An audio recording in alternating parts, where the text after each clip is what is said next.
Well, hello there.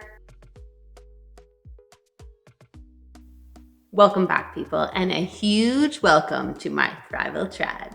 If you haven't met me before, my name is Lexi Tommy, and this is my Thrival Guide. Every Thursday, I sit down and I talk to you about how to get your life together. It's a fun little channel on adulting, and it's going to help everything in your day-to-day go much smoother. So stay tuned today and subscribe below so I can keep coming back and seeing you every Thursday. Well, September is here and it is so busy. You gotta stop your lollygagging, put down that Bellini. It's time to budget, baby. September is Savings in September month, and we are gonna celebrate it all month long with a ton of challenges, tips, and tricks. September is so expensive. People get slammed in September with summer bills, back to school, activity fees, and even prepping for fall and winter clothing. This month is Savings in September. You are going to learn how to streamline it, how to tone it down, and how to set it aside so you have a little stash of coin ready to use when you really need it. This month, I'm going to show you a whole whack of things. But last week, I showed you how to shelf-ember. It's how to cook with what you have in your fridge and pantry already. Today, I'm going to show you how to set up those sinking accounts so that you can combat the financial fluctuation that you experience day to day, month to month, and throughout the year. But don't forget, I've got other fun challenges and how-tos coming up for the rest of the month, including a week-long spending freeze, some fun money-saving ideas that can save your family without changing your quality of life.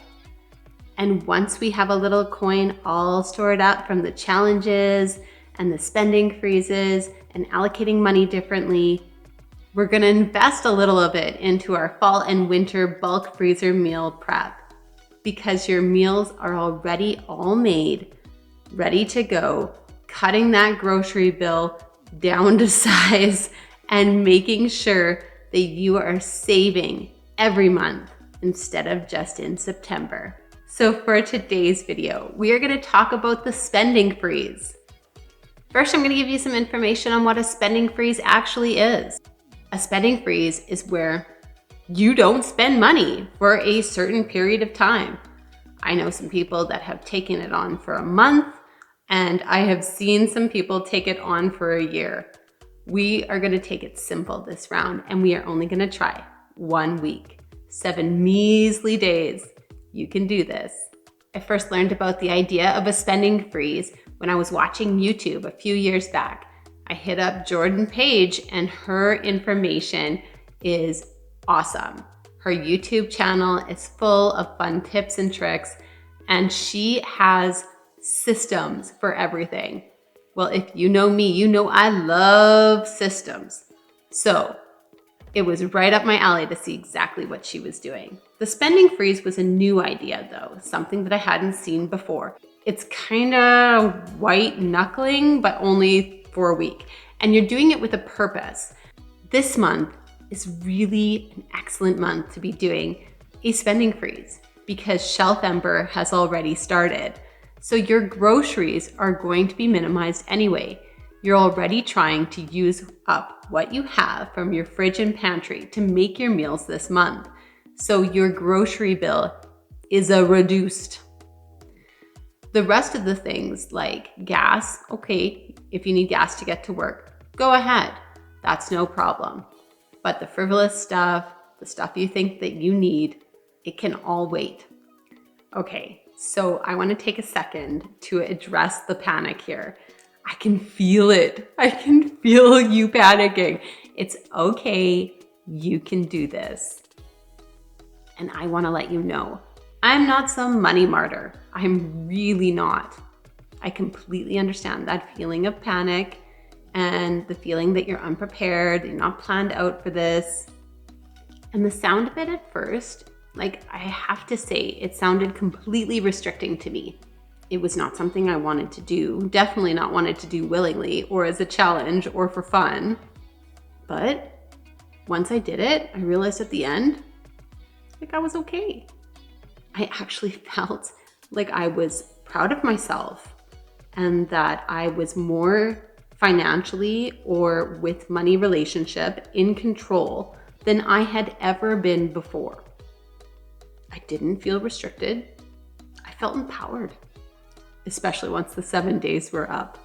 I also kind of thought to myself when I was initially looking at this idea and had initially seen the video, I thought, well, but what's the point in that? Like, you make yourself not buy anything for 7 days, and then you go on the 8th day and buy everything that you thought you needed. That's not how it happened.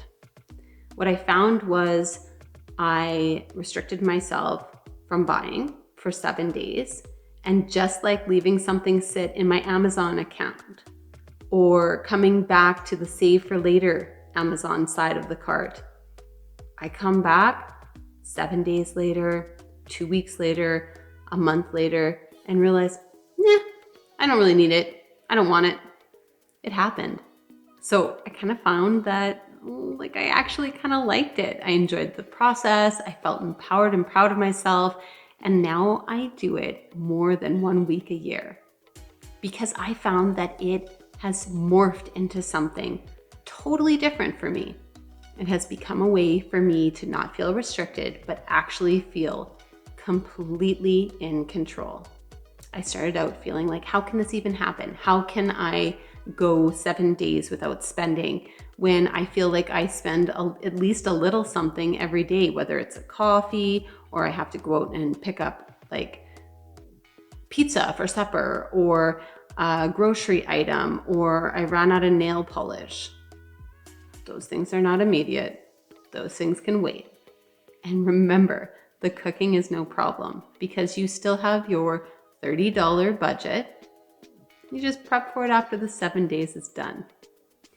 Now, there are a few loopholes. You're still going to pay for absolute essentials. Gas to get to work, that's an essential. That candy bar that you grab at the gas station, that is not. So, how are you going to plan for this week? Go ahead and write down your meal plan for the week. Plan out what you need. Make sure you use the ingredients that you have already. Create a plan that you ensure that you can stick with. So, plan effectively. Make sure you have all the ingredients first, the portions are right, that you write it down so that you don't get confused, and that you post it somewhere so it's readily available. You will find you will get more creative, you will get more inventive with your meals. You will take some time to try something new, like maybe you baked the bread because you ran out, or maybe you try a new recipe to try and accommodate some of the ingredients that are a little stranger in your pantry. You will learn to take a break from immediate gratification and immediate satisfaction. This was something that needed to happen for me. It was not something that I was used to. Impulse buying, it happens for everybody. And it was important for me to experience taking a breath before I ensure I need that item. Now, when I was a kid, there were lessons for sure about need versus want. But when you're in the grocery store, it seemed like the rules didn't apply there. Or when you were in the mood to spend, the rules didn't apply. And if you went to the store for socks and you found a shirt that you were sure you needed in your wardrobe, that didn't apply. And soon enough, nothing for the rules really applied. And I think that happens a lot for a lot of people. I'm just like you guys. For one, I like to plan. But let's face it, we were brought up with commercials, with consumerism, with things being bought instantaneously because we need it. They were way too accessible. And frankly, so were our parents. So really, they learned the same things we did. I'll give you an example. I start washing dishes. And as I'm washing dishes, I see that the dish towels are actually starting to look a little ratty. My response is one of two things.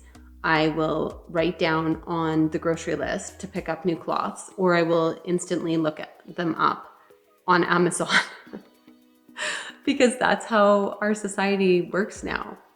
Are the dishcloths falling apart? Like, are they no longer able to dry the dishes? Like, how ratty are we talking? They were okay the last time we did dishes, and this time they're absolutely horrible. Is it something that you can hold off or wait on or whatever? It's really important to have training around taking a break from instantly buying things because we thought we needed them. The spending freeze gives you that pause. It retrains your brain to pause and truly accept the pause as okay.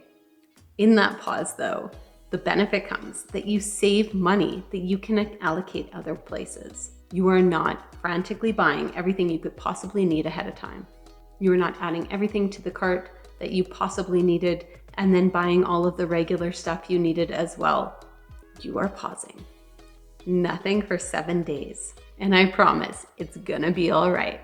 And no, like it's not gonna be easy. It was a struggle, my first one.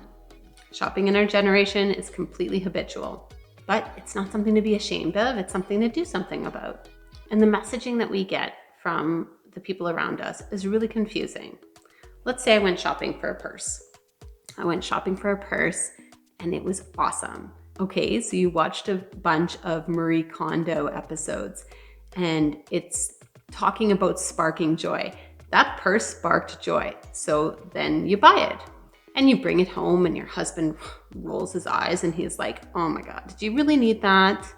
And then your girlfriend sees the purse and she is just loving it and telling you how wonderful it is and where did you get it? And that was a great buy and wow, even maybe a great price. And you think, like good, right?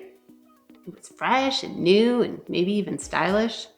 And sometimes items like that can actually like boost your confidence for a little while, right? You're carrying a new purse, you're organizing it, it's nice and clean and you put it down on the table. It's something to be proud of. And the cycle will happen again.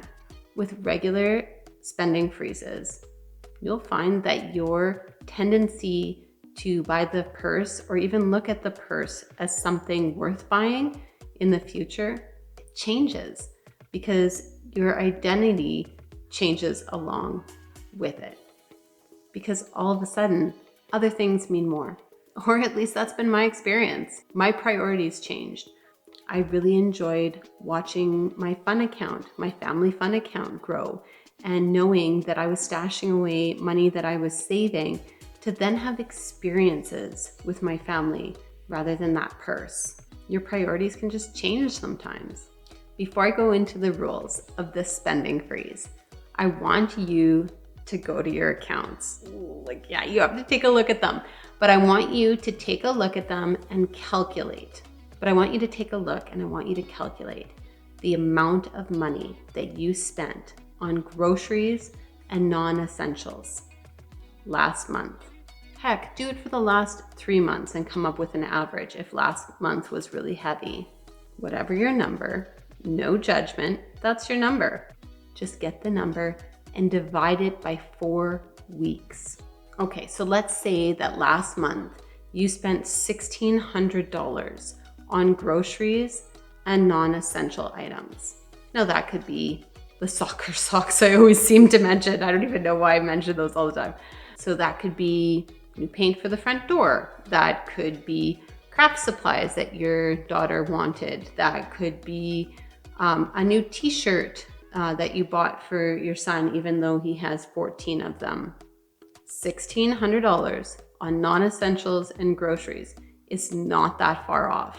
So take that number and divide it by 4 weeks and you have $400 or maybe $100 extra for each one of the sinking fund accounts that we created last week. I'm not saying that you should, but let's say that you liked this. You tried this challenge, you liked this, and you decided, I'm going to have a spending freeze week, the second week of every month for the year. Calculate that up.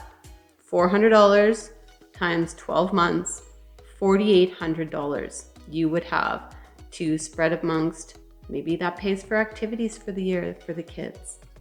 Maybe that pays for a trip. Maybe that pays for a couple of trips.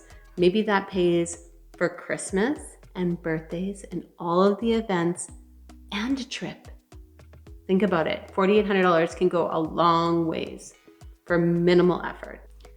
Let's say that you took $1,200 of that $4,800 for the year and you popped it into your bulk meals savings account. What would that look like? I'll tell you what that would look like. That means you're spending like maybe $50 every week on groceries instead of $200 every week on groceries. That's big time. Let's say that you took $1,200 of that $4,800 and threw it into your activity fees for your kids. That reduces the expenses. Maybe that pays for their camps.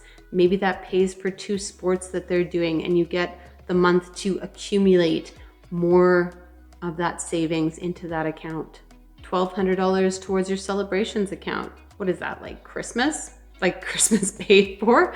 Birthdays, all the events. I mean, think about it. $1,200 can go a long ways. And maybe from that $4,800, you have $1,200 left over for a family fun vacation that you could add to your family fun account. Think about it. It's all possible. And it's very minimal effort.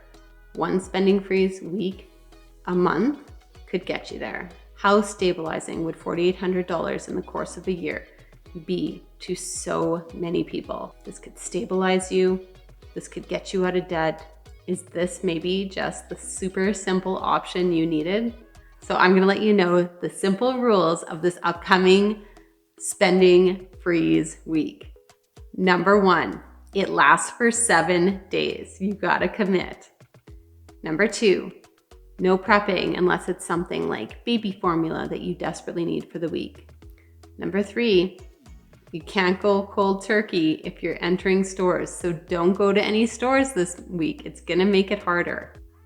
Number 4, no spending on anything that's not an essential. Gas, bills, power, those types of things. Number 5, use what you have for groceries already. You're already doing Shelfember. You can do this. You've had a week to adjust to it. You're planning out your meals. You're making sure you have the ingredients. If you don't have the ingredients, you're gonna need to pick a different meal. Plan it out. Make sure it works for the week. And get creative. Like, you don't have bread for sandwiches? Make some bread. Learn how to make bread. Number 6, pre-plan the meals so you don't get stuck, you don't get frustrated, and you don't give up. Number 7, you can still use any gift cards or vouchers you have as long as it doesn't cost any extra. I am so excited for you to try this. I hope it saves you a ton of money. Feel inspired, utilize the things you have already, reduce food waste, and learn to plan and get creative. If this video helped you, let me know in the comments below. Like and subscribe so I can keep coming back every Thursday. I want to thank you for stopping by. I'm excited for you to try this challenge, and I hope that savings in September is a huge success. Welcome, Thrivers, to my Thrival tribe. We'll see you soon.